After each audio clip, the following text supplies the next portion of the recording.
response. With that, I yield back, Mr. Chair. The gentleman yields. Chair now recognizes the gentlelady from Virginia, Representative McClellan, for 5 minutes of questioning.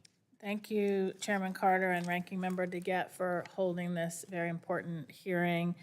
Thank you to our witnesses, particularly Mr.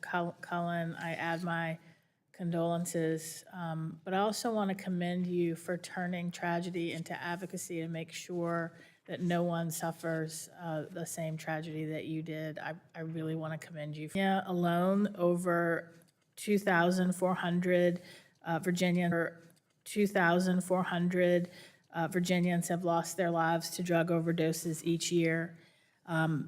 Community health centers stand on the front lines of this opioid epidemic response, providing essential services of preventing and treating substance use disorders, delivering primary care and dental care, offering low-cost prescription drugs.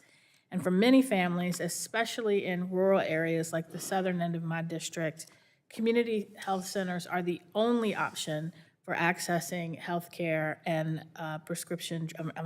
substance use disorder treatment. These centers can't operate without critical federal funding from the Health Resources and Services Administration to pay their healthcare workers and keep the doors open. On his first day in office, President Trump issued executive orders silencing federal agencies and halting all external communication. Then Trump and Elon Musk unleashed a sweeping unconstitutional freeze on funding for programs, including those supporting federally qualified health centers. And despite several courts blocking this action, chaos and confusion have ensued. In Virginia, the funding freeze abruptly cut 16 of our 31 community health centers off from federal funding. Some are still struggling to regain access to these critical resources. And just yesterday, the Capital Area Health Network, which operates 7 facilities around Richmond, was forced to announce the closure of at least 3 locations and the transfer of patients to other sites, increasing the workload on those other sites and impacting their access to care. This was entirely unavoidable. But Trump handed over control to an unelected billionaire and let him work without thinking through the consequences to our communities of rash action. I am glad to see bipartisan agreement on addressing the substance abuse disorder crisis, but we have to make sure that our healthcare systems have the ability to rapidly respond. We have to demand accountability when they can't. We have to assure that the damage that has been done on this important healthcare safety net isn't done again. So, Ms. LaBelle, I wonder if you could please explain the role that community healthcare centers play in helping patients access the full continuum of care, including on fighting substance abuse disorders. Yeah, I mean, nationwide, we need to make getting care and treatment easier than getting illegal drugs.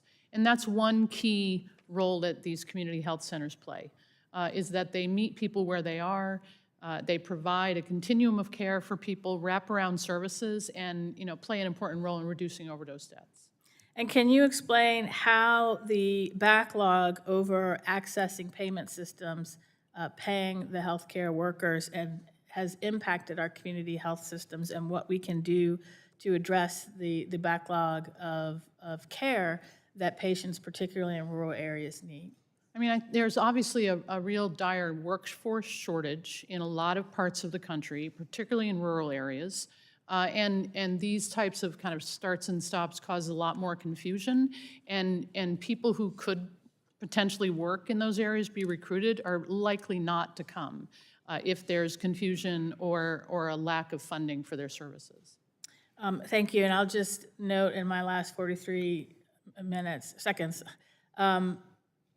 this impacts urban areas, this impacts suburban areas, it especially impacts our rural areas.